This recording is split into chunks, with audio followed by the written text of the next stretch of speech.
Hello to all you fine people out there listening. Welcome to the Nikhil Hogan Show. My guest today is harpsichordist, fortepianist, Professor Enrico Baiano. An award-winning international performer, Baiano has extensively recorded works by JS Bach, Johann, Jakob, Froberger, and Domenico Scarlatti, to name a few. He has published a method for the harpsichord in 2010, and with Marco Moiraghi, Baiano published a book called The Sonatas of Domenico Scarlatti in 2014. Hi, Enrico. Welcome to the Nikhil Hogan Show. Hello, everybody, and hi, Nikhil, and thank you for inviting me. It was such a huge honor to have you on the show, a very requested guest. Let's go to the beginning. I would love to talk about your background. And I know you picked up, is it the 15 years old? Is that when you fell in love with the harpsichord? Yes. I was a young piano student at the time. And we usually used to go to concerts, especially during a summer holidays. And there was this concert where this famous Italian ensemble, I Musici, and of course they were playing the Four Seasons of Vivaldi.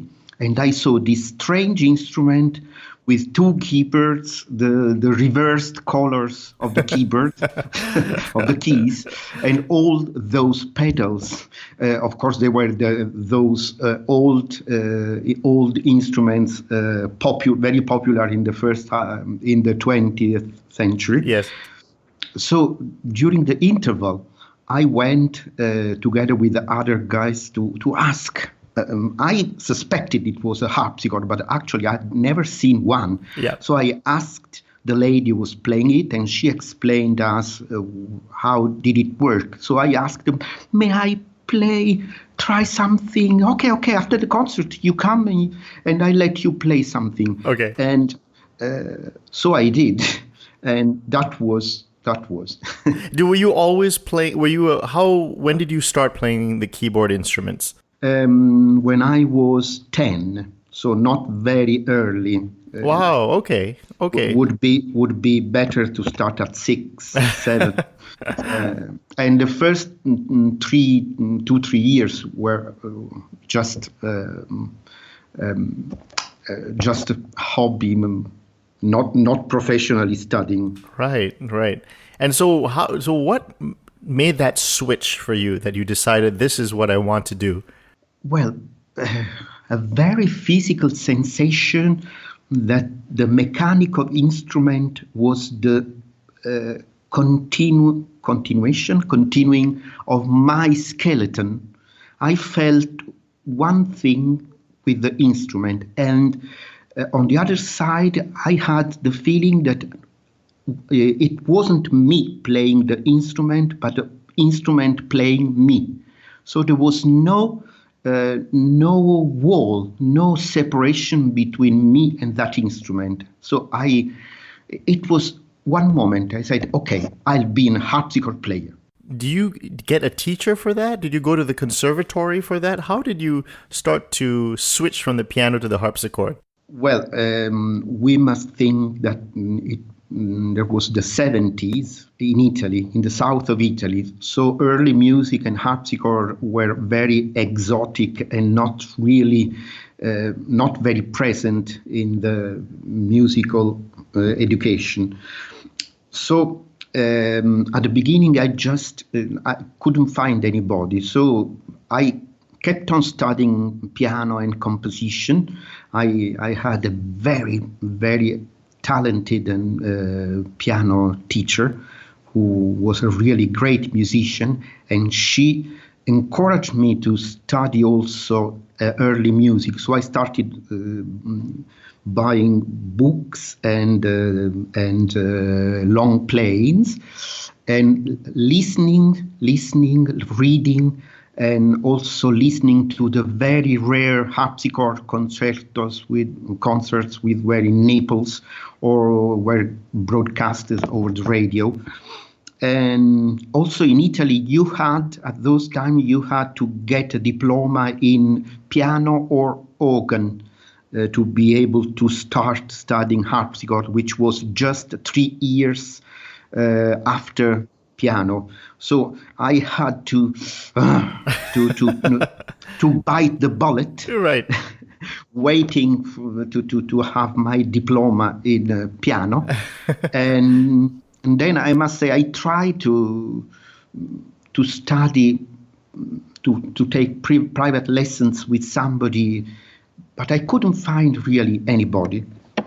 So it was only when I was 22 that I finally was free, and I discovered this other great artist, Emilia Fadini, because I already knew who she was, because she had started in 1978 the new great edition of all Scarlatti sonatas for recording. So I knew that there were published almost 4 volumes at that time. So I decided to go and meet her because I was interested, because the edition seemed to me very, very well done. And also there was a fact of just one moment. I went to a summer course with her, and the moment she started talking and sat at the keyboard explaining a passage in a fugue of Bach, I knew that she was to be my teacher. Also, if he had been teaching in Antarctica. Great. Okay. So, and how long did you study with her? So you did the 3 years of piano, and then was it 7 years of harpsichord? No, there was 10 years of piano. Oh, wow. Actually. Okay. 10 years of piano, 10 years of composition, made more or less, the composition course was 10 years, but I made it in 7 years. Wow. And, yes, because I started to study seriously, professionally music, because my parents realized that I kept on writing music and improvising all the time. So, how old were you, by the way, this training period? From what range? From what age to what age? From composition of from 14 to 22. Can I ask? Now you are a Neapolitan, right? You're from Naples. Yes. You're a real like like Rosa, like Professor Rosa Cafiero. From many generations. Okay, and now that's very interesting. How did you learn your method of composition? Was it more of the contemporary style of harmony that they teach in conservatories, or was it the older tradition of basso continuo and Partimento and that sort of thing? I had the luck of, since I was also attending school, and it was very complicated to attend school and conservatory contemporarily. So I was taking private lessons of composition with an old teacher whose name was Aladino Di Martino, who taught harmony and composition in the older way, that is, sitting at the keyboard and showing you at the beginning the simple chords and how to harmonize simple bass, and then going. He didn't use any book. He simply wrote on the moment, on the spot, exercises for me, and also melodies which I had to put into practice and accompany, finding the right basis, the right bass line. So I was learning without knowing. I was learning harmony, counterpoint, basso continuo, partimento. Of course, from a certain point onward, we passed to specialized books to go to more modern styles and more modern forms. But the the part at the keyboard was always present and always very important.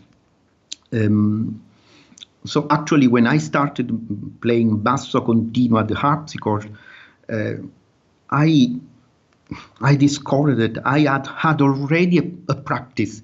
I had, of course, to learn the different styles, what to do in Caccini, what to do in Bach, what to do in correct, of course. But I had already this practice of the hands, and also since I was used to play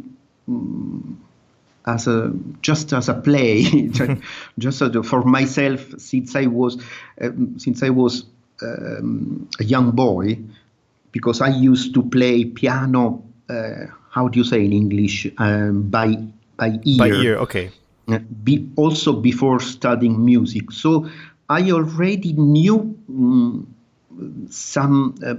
knew how to manage some things without knowing what they were. The same way that a young boy uses verbal tenses and grammatical tools without being able to name them. Was it all classical music, or did you also have popular music, jazz, other styles of music? No, at that time was only classical. Okay. Also because my parents used to have always classical music playing about the house. There was always a long playing on. Right. When they were at home. And so we used to, me and my sister, my brother, my sister has been an opera singer, and my brother is an engineer, but he could have been a very good musician, too bad. And so we were used to music without knowing we were. And also there were different times, because I remember that Italian television broadcasted a lot of classical music, and even commercial ads had as music classical music.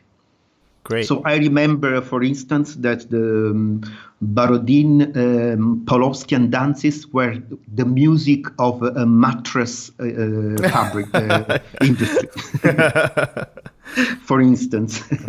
Okay, so your teacher was teaching you basso continuo, but was Partimento extinct in Naples at that time? So you weren't quite learning the traditional Partimento method, but you were still learning basso continuo and figured bass and that sort of thing.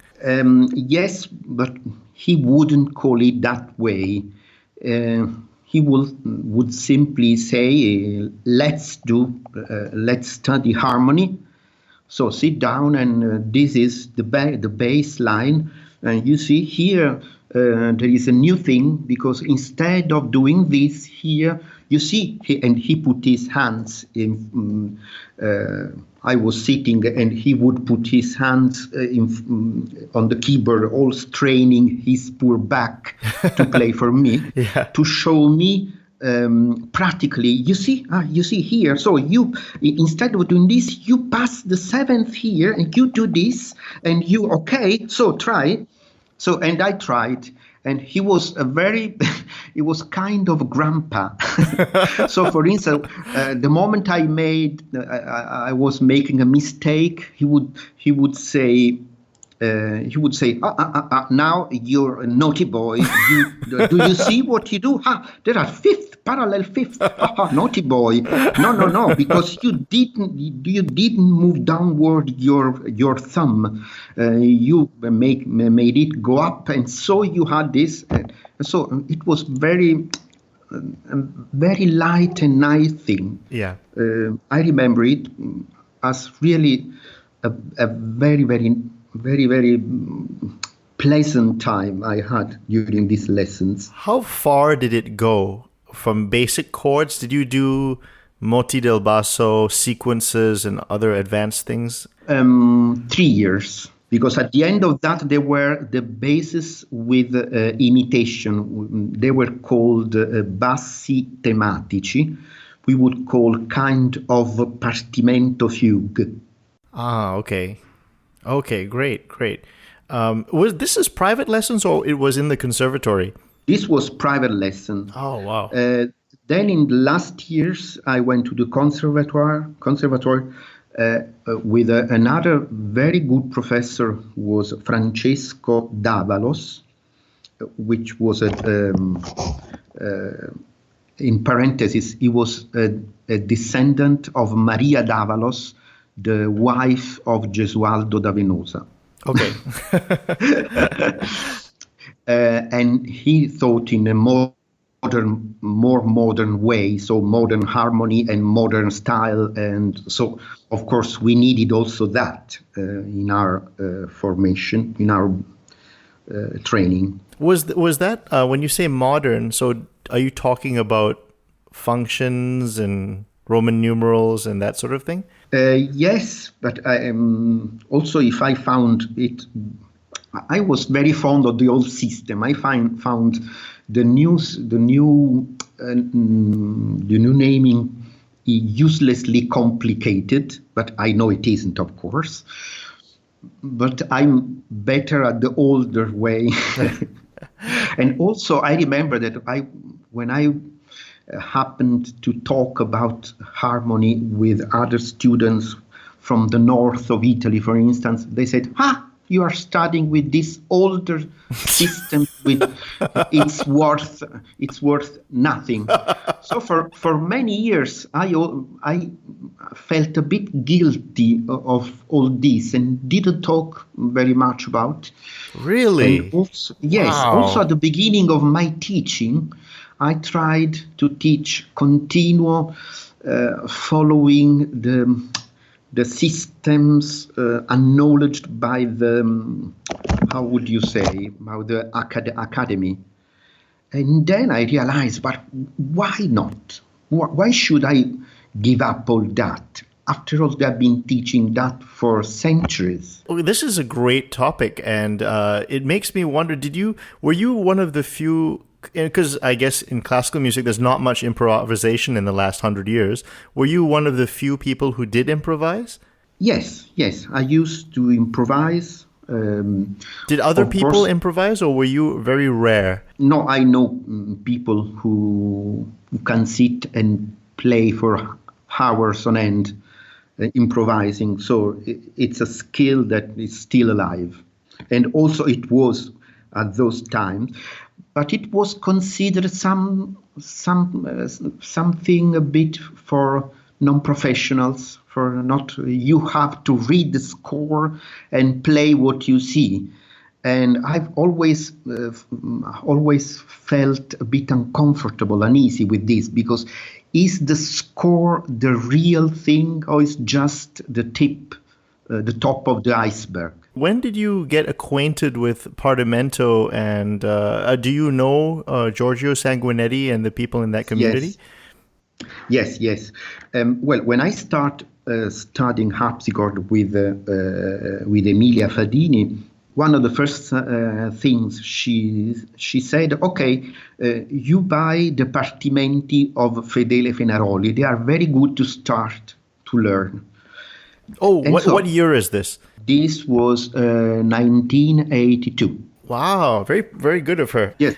Well, Emilia Fadini has been a pioneer in many, many fields.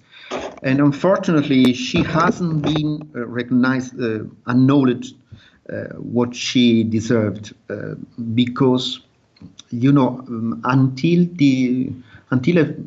I would say until 2 decades ago, if you were Italian, if you were studying in Italy, if you had been trained, brought up in Italy, of course you weren't as good as somebody who had studied in Amsterdam, in London, in Paris. Really? So yes, Emilia that Fadini, was the perception? Oh my goodness. Yes, also by Italians, in Italy. Also in Italy. I mean, it could be, isn't it, you guys, I mean, I'm speaking, this is a stereotype, but didn't you guys come up with all of this stuff? Yes, but if you aren't enough assertive and self-confident, other people will take over. I quote here an article of James Ledwig, Bach and Prima Pratica, and he says that the great Italian tradition of counterpoint and imitation was taken by German, who did it so thoroughly that they convinced themselves and the rest of the world that they invented it. And so the Italian thought, for instance. Yeah. So that's amazing. So, sorry, I interrupted you. You mentioned your teacher in 1982 introduced you to Fenaroli. Yes, and when I started to look at Fenaroli, I thought, oh, my God. And I said, sorry, Emilia, but I don't need this. I already can do this. She said, what? So show me. And so I played through the book for her. And she said, okay, let's go to the repertoire then. So then I realized, caspita, Italian exclamation. So after all, this wasn't a worthless job, worthless studying I've been doing. And so I understood that Partimenti were a very good way to start with, to put the basis, the ground for basso continuo, for improvisation, for composition, also for understanding how that music works. Was there anything new in the Partimento that you didn't already know? No. I was surprised to discover there are partimentos, for instance, in Fenaroli, but also in other composers, which gives you the base with an Alberti arpeggio figuration. So you understand you have just to compose an harpsichord piece there. They just require to a melody put on. But must say also discovering that, for instance, the fugue of Alessandro and Domenico Scarlatti, the fugue of Durante, are just realized Partimento. And an exercise I do with my students is to take a fugue of Scarlatti of Domenico or Alessandro Scarlatti and ask them to get back to the original line, to the source of this piece. And you do that with any one of the or any one of the repertoire. You're able to distill it down to its basic form. Well, it depends. There are pieces which can, for instance, an Allemande dance piece. Let's say that Partimento gives you also makes you understand also the little segments of the musical discourse, which then you can take and combine in various ways. So, of course, it's more recognizable in Italian music of the time, but then you understand that it's an European language. And so you find it, you can, it's difficult to explain a few words in English, but you can understand that it's a way to make you manage the little blocks, the bigger blocks, and the great blocks of the musical discourse. Did you also, in your composition, study written counterpoint as well? Did you work on written counterpoint? Yes. We had to do a lot of it because it was the 2, 3, and 4 and 5 voices, which is very difficult because in 5 voices you have the same rules than 4 voices, but with one more voice to add. So, and sometimes to write one line of music, you spend the whole afternoon.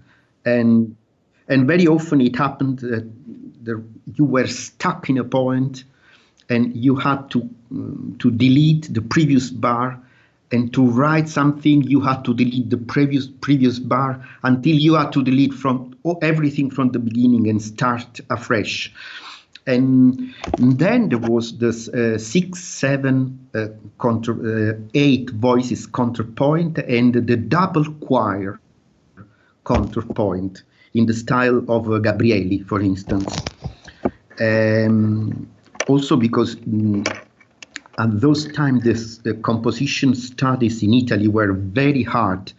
If you think that at the exams, for instance, you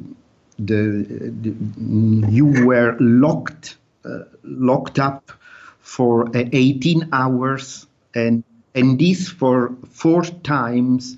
There were 3 steps: the step at the 4th year, the step at the 7th year, and the final step at the 10th year. So for the first step, there were 4 written exams of 12 hours each, plus a verbal discussion. For the second step was 4 written exams of 18 hours. And for the final step was 3 written exams of 36 hours. Incredible. Which was absolutely crazy. Then one at home of 15 days where you had to write an oratorio or a poema sinfonico. And then a written analysis exam. So for instance, I had the analysis of the Kammer Symphony.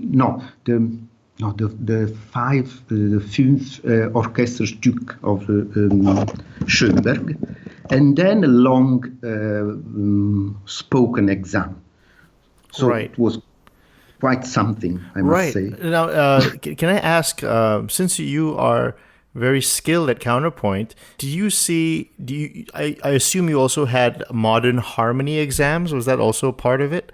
Yes. So now my question is, what is the difference between harmony and counterpoint? Well, in counterpoint, you try to have all voices have a nice line, and that the general beauty is the result of the singular beauty of each line.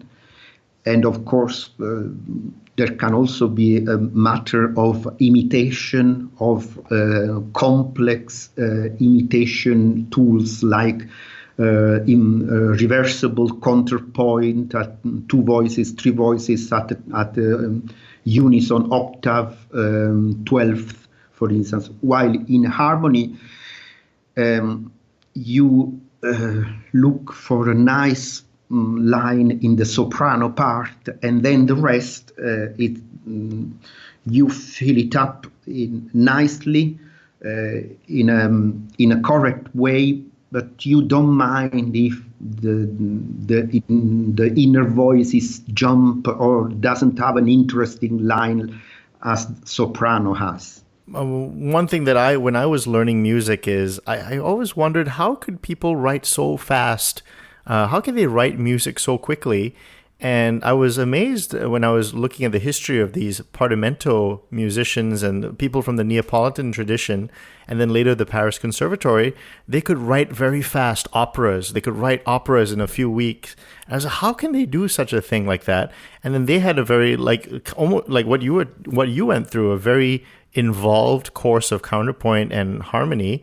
Do you see a similarity in the modern age, or is there some stuff that was lost that they did in the earlier age that we don't have today? Because it seems like you had a very comprehensive course in composition.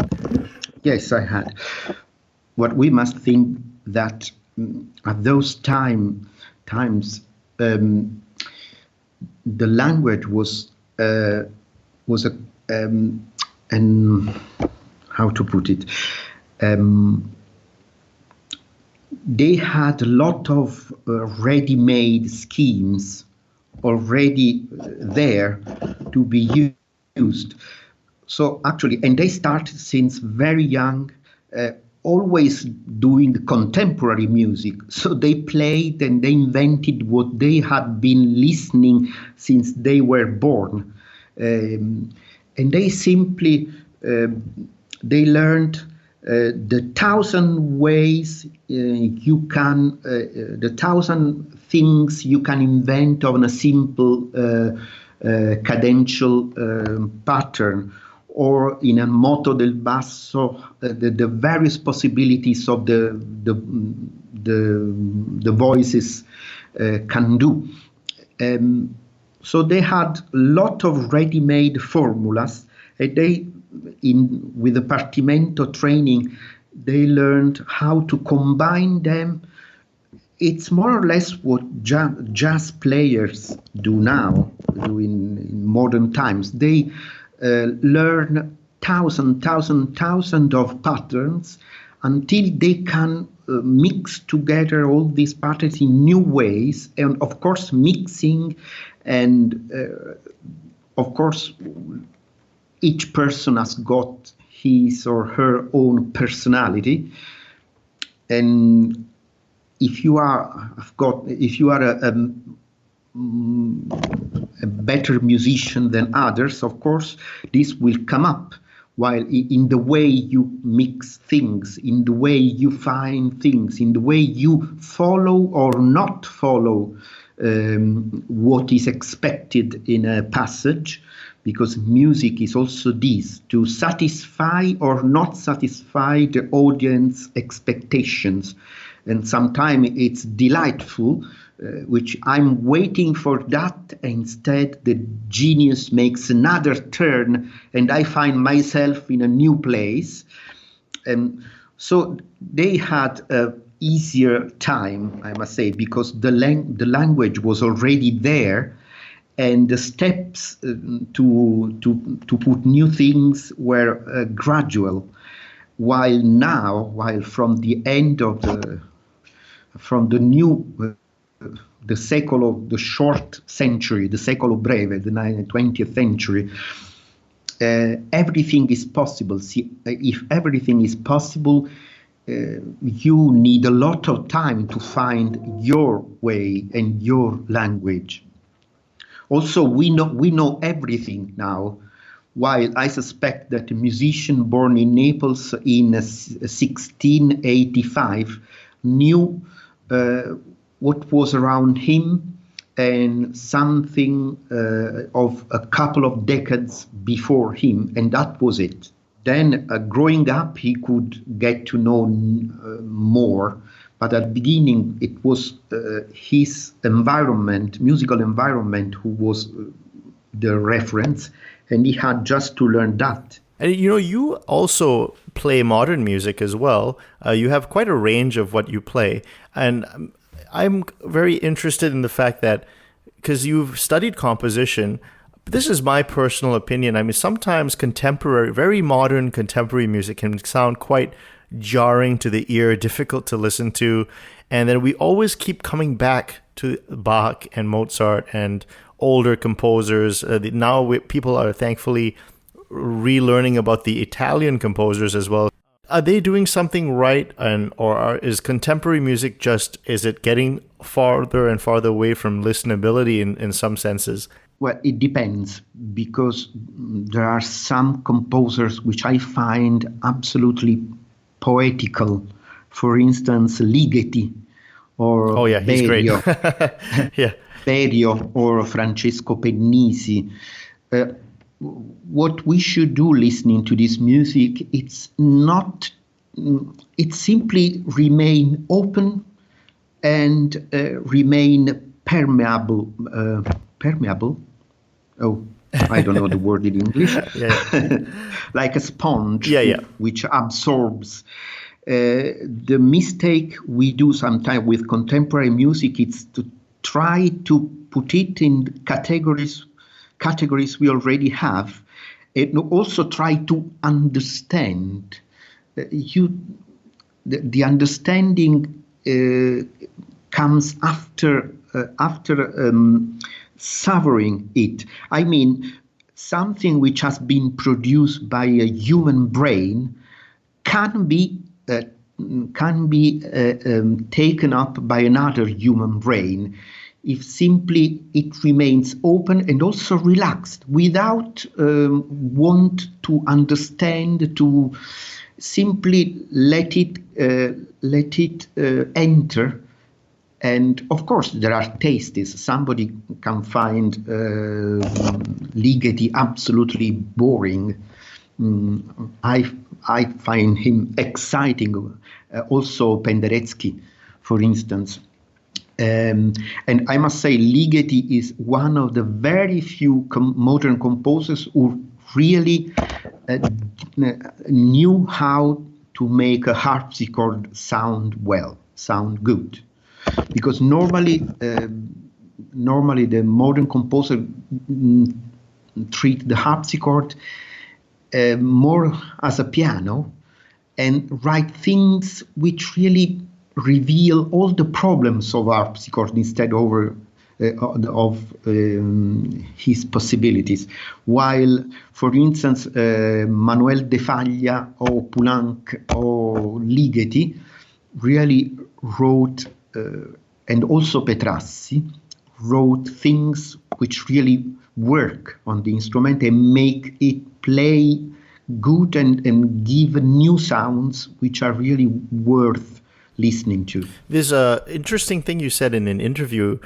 You mentioned that music like Scarlatti from the 17th and 18th century, you can see parallels, that you can find that stuff in Brahms and later music, and you preface by saying this could surprise people when you make a statement like that.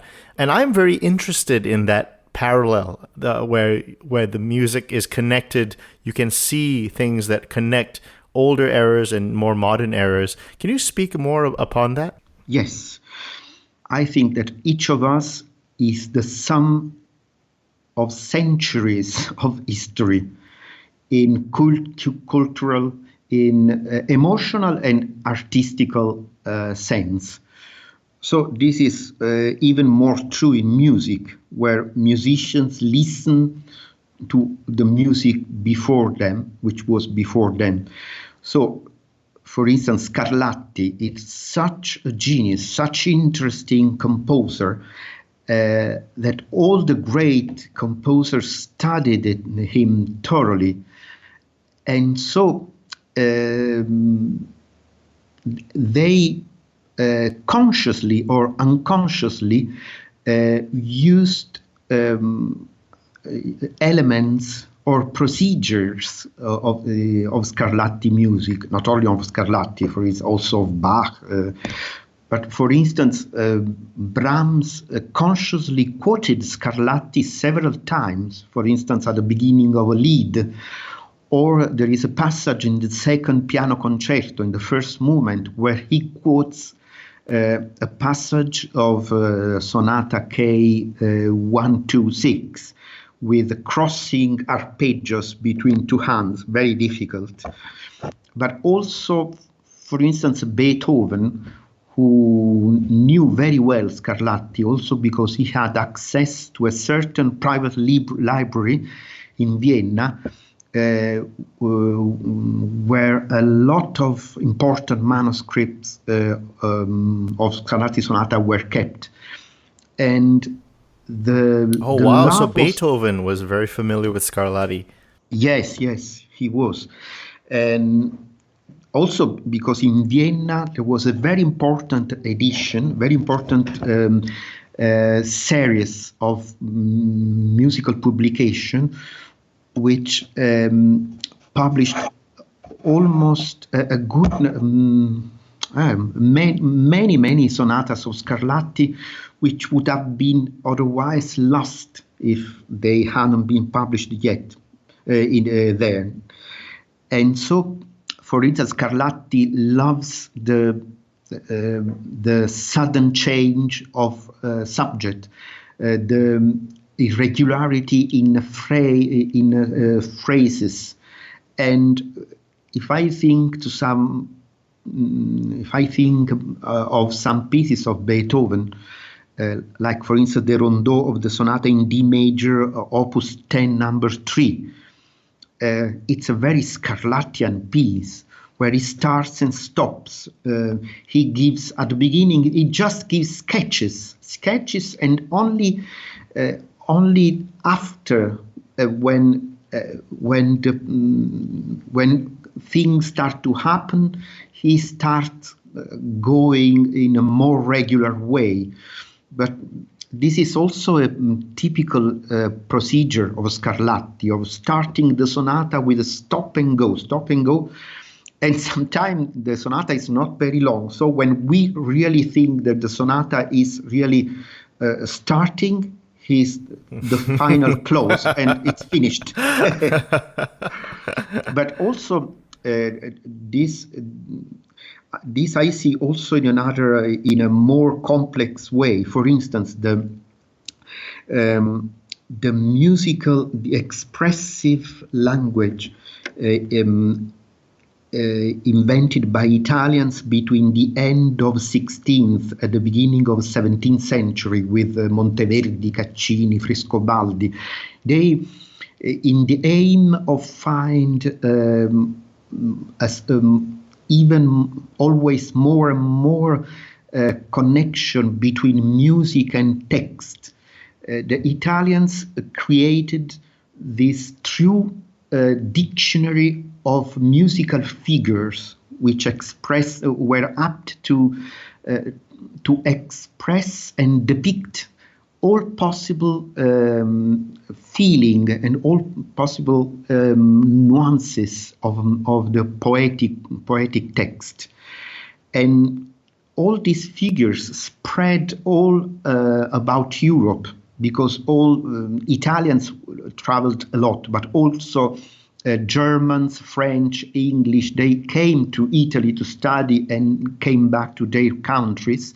So, for instance, Froberger studied with Frescobaldi in Rome, and then took with him the Italian style of Frescobaldi in Germany and in France, where he became a friend of Louis Couperin and other French musicians of the time, of the mid 17th century. So at the end of 17th century, we have kind of a collective expressive musical language, which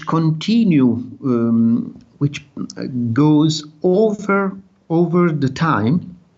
And so the same musical figures we find in Caccini, we can find in a prelude of Well-Tempered Clavier, and we find in a prelude of Chopin. Right. And also, even today, one wouldn't want for his wedding a march in C minor, slow and very solemn, unless he had a strong sense of humor. No, this means that a lot of expressive categories we have today were originated in Italian music of the late 16th century. I have actually many questions, so I want to jump around if you don't mind. And one question I have is, are you familiar with the Neapolitan hexachordal solfeggio system, which is the 6 notes, do, re, mi, fa, sol, la, and then another group of 6 notes, hexachord, instead of fixed do, instead of movable do? And what is your opinion of that? Well, it's difficult to understand to this, because I know it because I also in my training studying early music, I studied the early theory and all the systems. So of course, to understand why certain things happen in early music, in counterpoint of 17th, 18th century, if you know all the theory of hexachords and also the modes, you understand why when you have to do the response to a fugue subject, you do that and not that. So it's something I know, and I wouldn't put it in competition with a modern system or with other systems. Simply there are like different dialect of the same language, but there are things which I would say much more easily in a Neapolitan, Right. and some things which are much better said in English, for instance. So the good is to be able to speak more languages at same time. How would you advise somebody to learn Partimento? Simply following the books, which were made they took by hand the student from the very beginning to the proficiency level.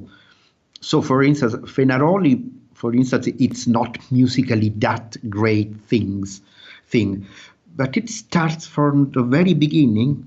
So I really normally start with that, with the scales, and then with the cadenzas, and then with the first exercise.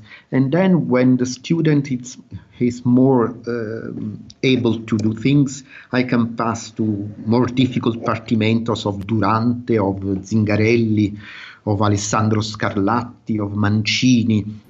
Oh, okay. So you're saying that those would be more difficult. Yes.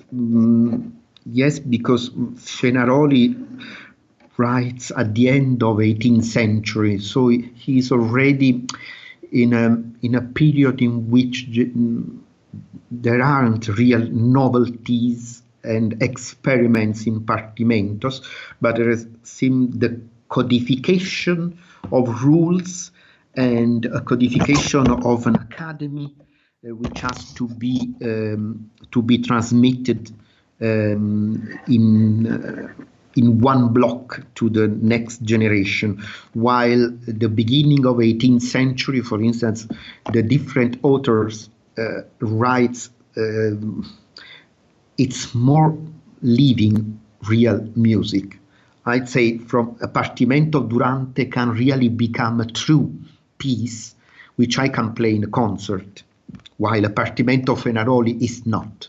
How would you advise somebody to learn counterpoint? Because you learned up to 8 voices, and then there's so many different ways to learn counterpoint, because some people have fugues, and then there's manuscripts from the Neapolitan workbooks where you have the courses of counterpoint that they did that was a little different. So how would you advise learning counterpoint, the written kind? Well, the written kind, just following the basic rules given by the Fuchs is already late. Also, they are too academic, I think. But for instance, the simple rules given by Di Ruta, by Lorenzo Penna, by Zarlino, and also. What do you mean by Enrico? What do you mean by too late for fugues? He's already writing down a school with ready-made rules, and it's difficult to say. It's not as it's a bit too academic? Scholastic, okay, to academic. Yes, I feel. While the real counterpoint was learned, first of all, because the musician had been, since they were little children, they were singers in church. So they had been singing that music and been absorbing the patterns, and then they learned to do it by ear, singing.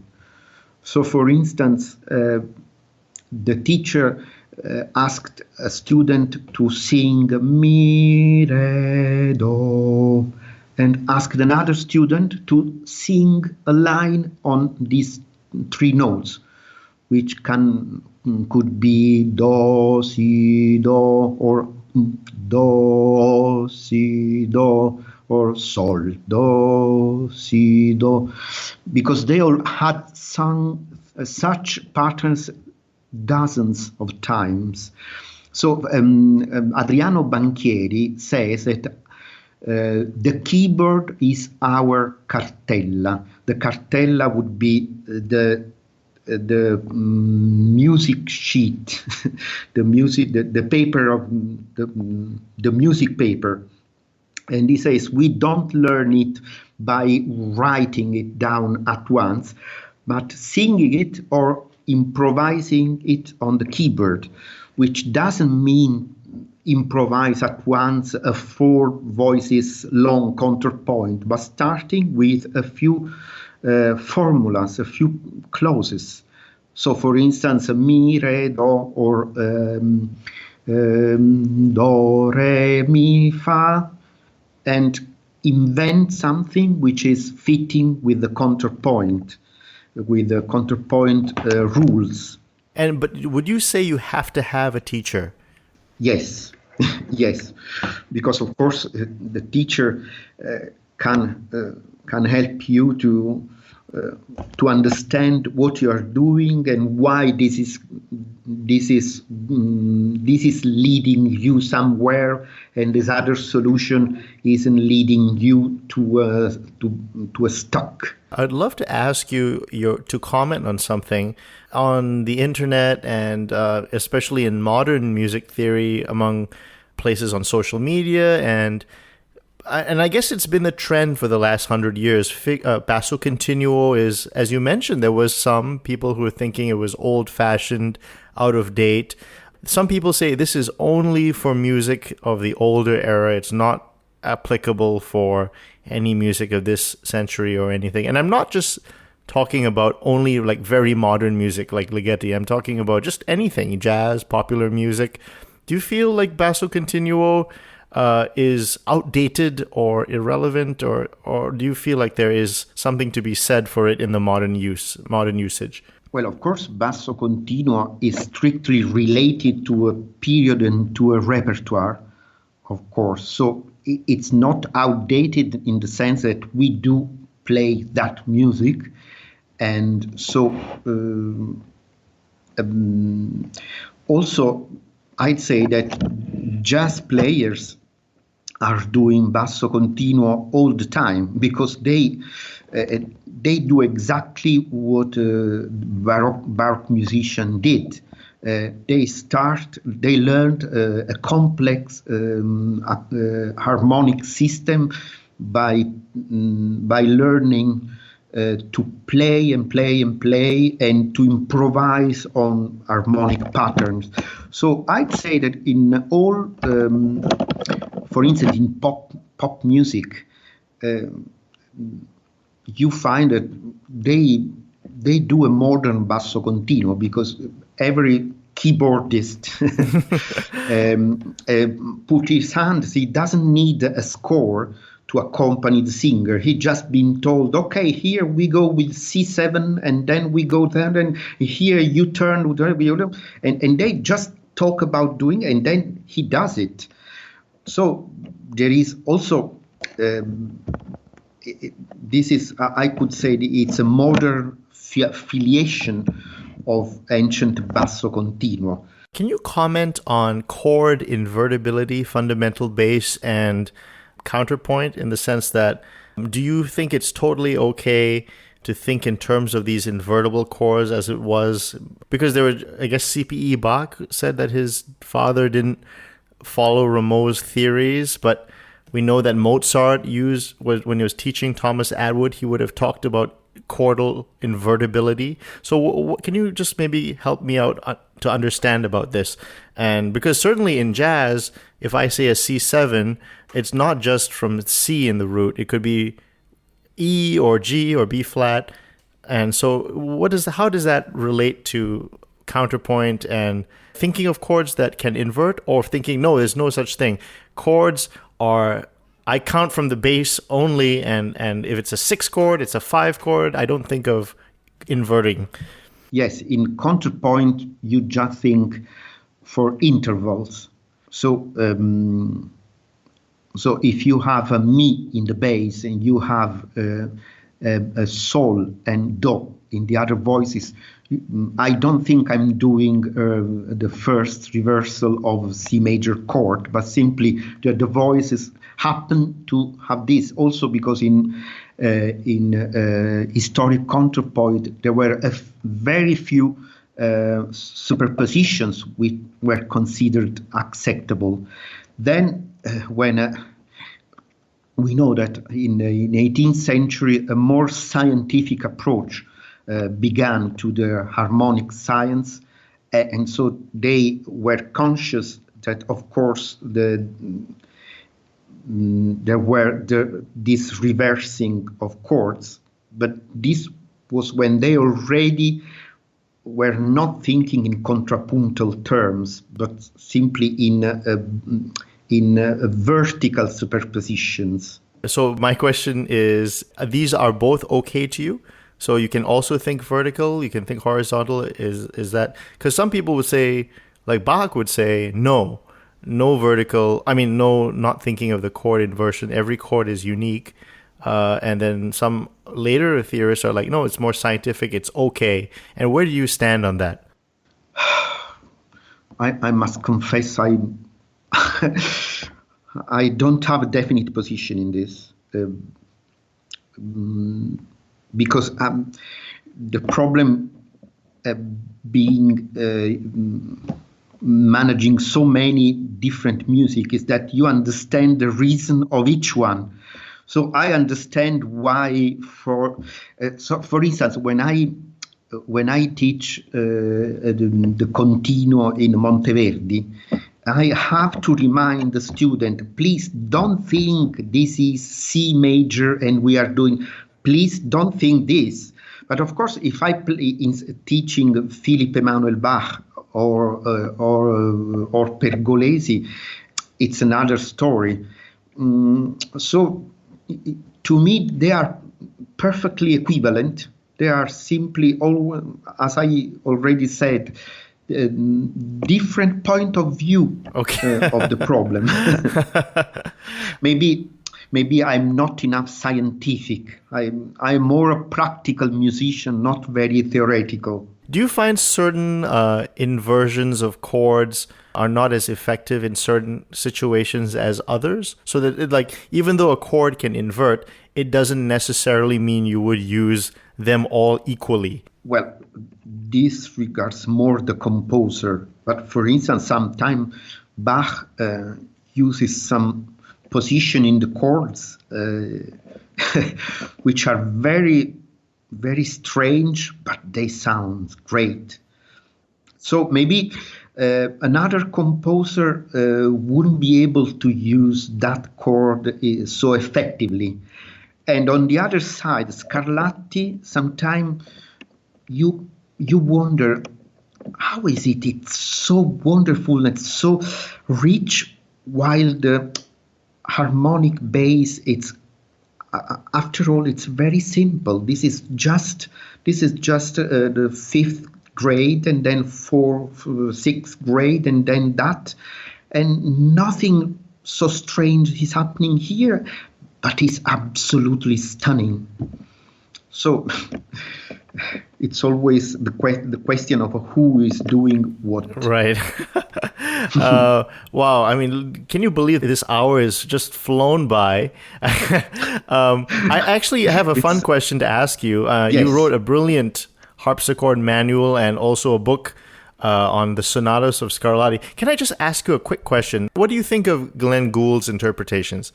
Well, Glenn Gould was a great musician and was the testimony of a certain period of musical interpretation in which the purity of the text, the nudity of the text was considered essential, and that the interpreter should not put anything personal in it because music does not need it. This is a position started in the 20s of the 20th century as a reaction of all the exaggeration of the late 19th century and beginning of 20th century. So when musicians and scholars discovered again early music scores, they saw that almost nothing was written apart from the pure notes, and they thought this meant a performance very simple without any subjective involvement. Of course, now we know it is not like this, but they thought that the structure of the music or the poetry of the novel, it's what counts, the structuralism. So Glenn Gould is a champion of this vision, where everything is mathematic, everything is perfectly arranged, and of course I admire the greatness of his musical thought, but of course I'm on another planet, so I understand why he did interpretate, and he did it in a great way also because he was an enormous pianist, so he could play with the touch and with the sound and with the depth of understanding, which I admire. But in the same time, I find him so cold, so deprived of any human participation. And for instance, Bach is a universe. So there is everything in Bach. Yeah. So Bach was also was also a man full of sense of humor, full of passion, full of sensuality, full of great sentiments, great feelings. So thinking Bach only in terms of mathematical and rational organization, this is a great part, but not only part of Bach's universe. Also, because, for instance, Bach is that. Handel is solemn and a bit pompous, and Scarlatti is light, brilliant, a bit crazy, but after all superficial. And this is not true of the three of them. Each of them was a complete musician, was a complete universe.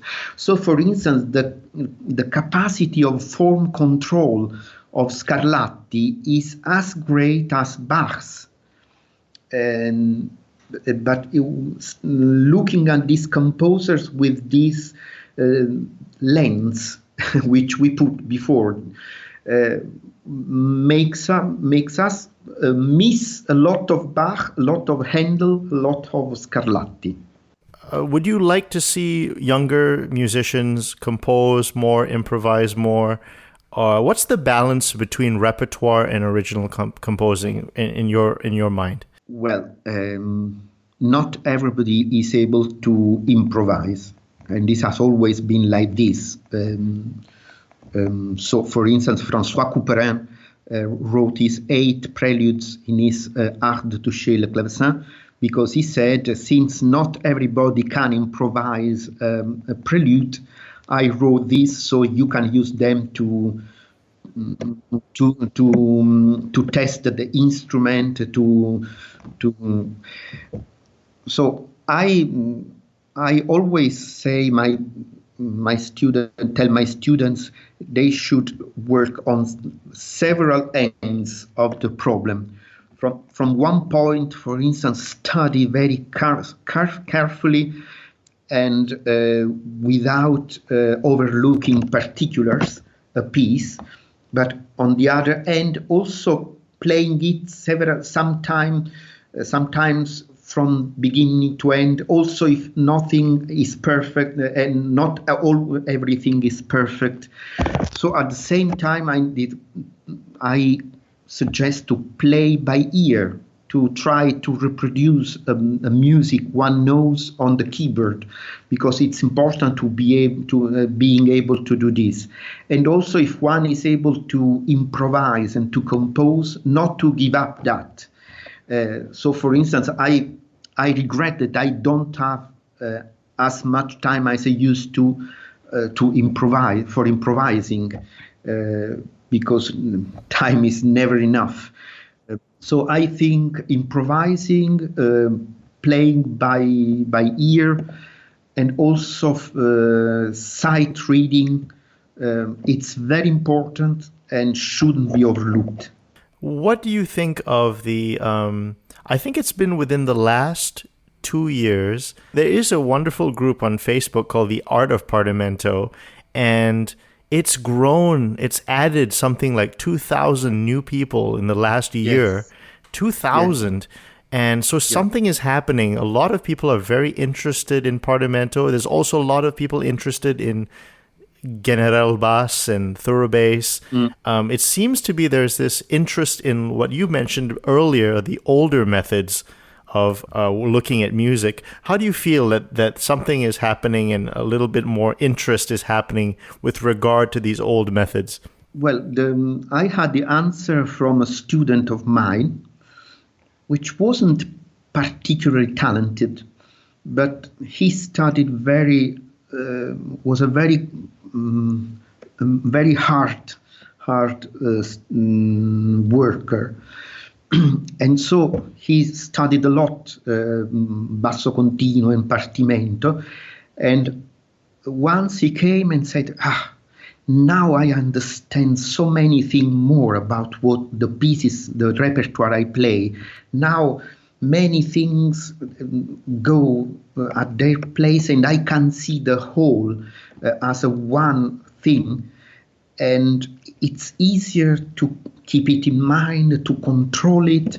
And also it's easier to start a new piece, to start studying a new piece.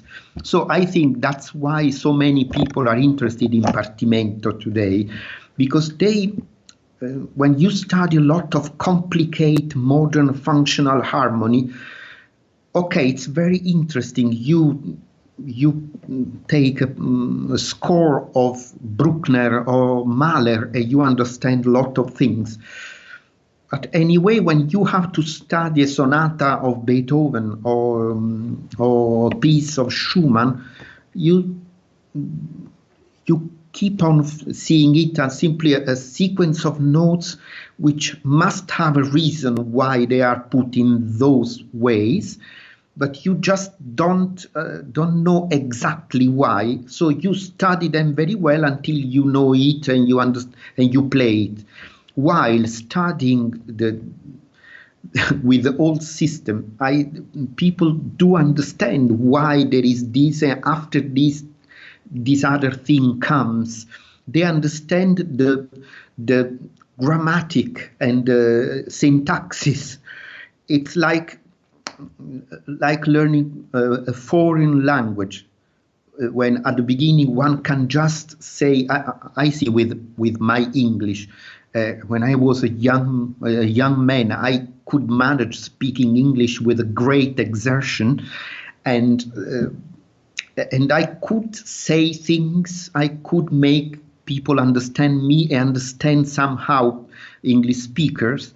But with time passing and reading and studying also, now I understand why things happen in a certain way, and I can even invent something I've never heard or read before. And the same applies to music, grammatic and syntaxis. When you look at Ravel or Debussy or Chopin, do you use this old system to look at the score? How does your mind think when you look at stuff like Debussy and Ravel? Well, I love them. Of course, there I see they went over that.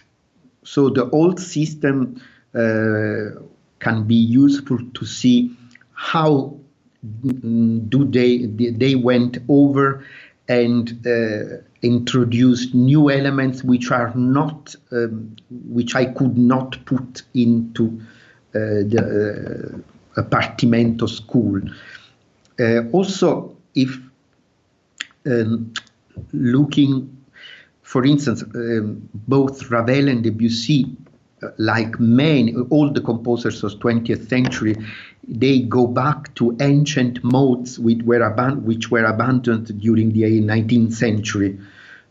So they use a lot the first mode, and use a lot the third mode, for instance. And so, as for Chopin, Chopin is fully in the tradition. I consider him like the last of clavecinistes français. And also there's a lot of polyphony and counterpoint in Chopin. It's clear looking at his music how deeply did it know and Bach.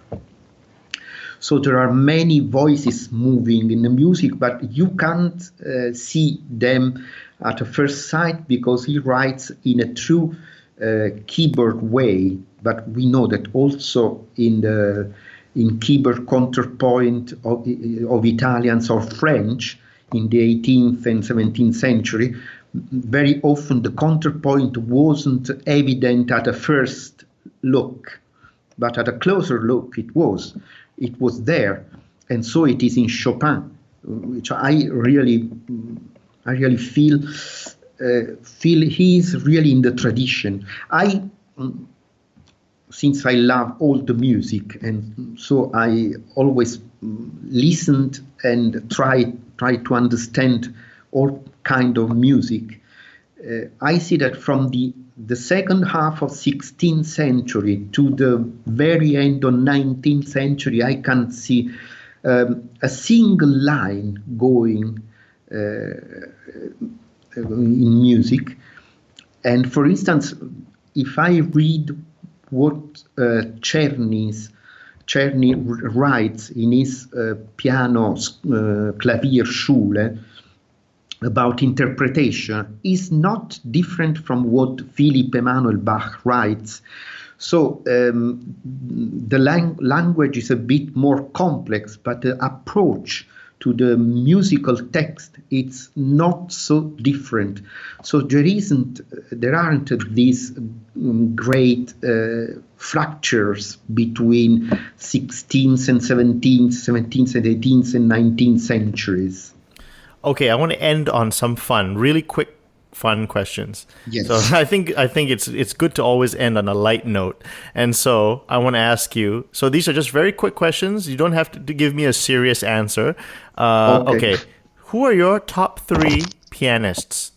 Vladimir Horowitz, Arturo Benedetti Michelangeli, and Marta Argerich. What are your top 3 Partimenti collections or composers? Well, this is difficult because I don't know all of them very well, but Durante, then Mancini, Partimenti are really beautiful. He calls them toccate, actually, but they are Partimenti. And Pasquini. You've recorded many Scarlatti sonatas. Top 3. Top 3. Yeah, for fun. Okay. By the way, I really liked the 208. I think that's beautiful. Really beautiful. Yes. I heard your interview where you talked about and you played it. A beautiful piece.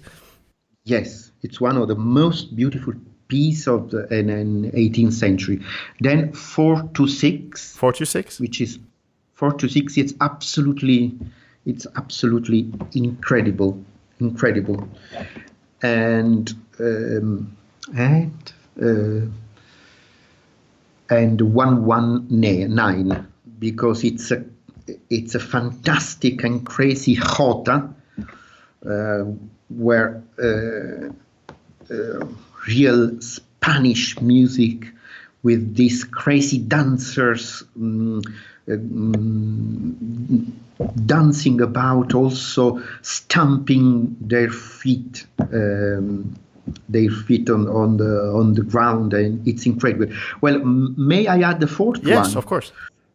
217, which Mr. Moiraghi, the co-author of my book of Scarlatti, he says it's the rite of the spring of 18th century. Well, if you think it's a...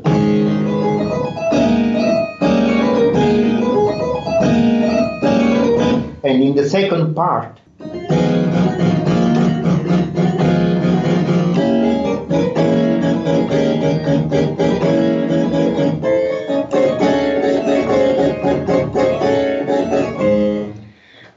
wow. It makes me think too. Yep.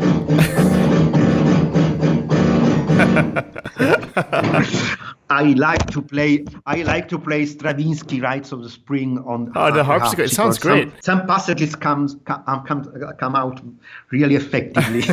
Not all of them, of course, but also we have been briefly talking of modern music. I bought a modern harpsichord to play contemporary music, and it's a pity I hadn't so much time, so it's many years I don't do it anymore. But the period I was doing it, I played on it the third movement of Prokofiev's Seventh Sonata. The famous...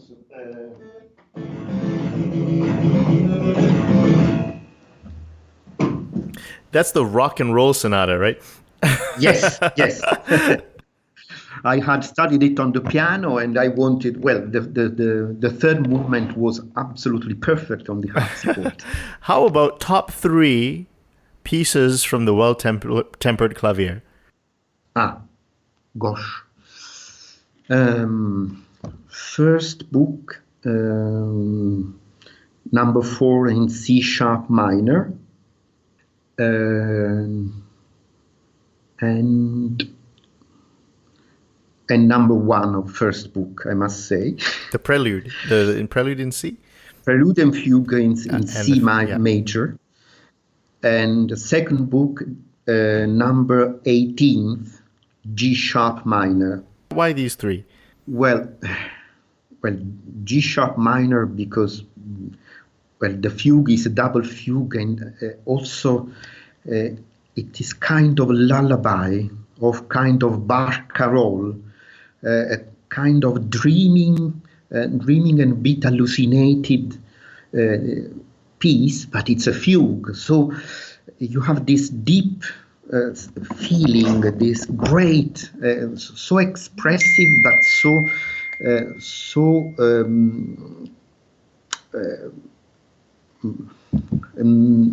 severe writing, and the Prelude is a sonata, in 18th century sonata in Allemande style.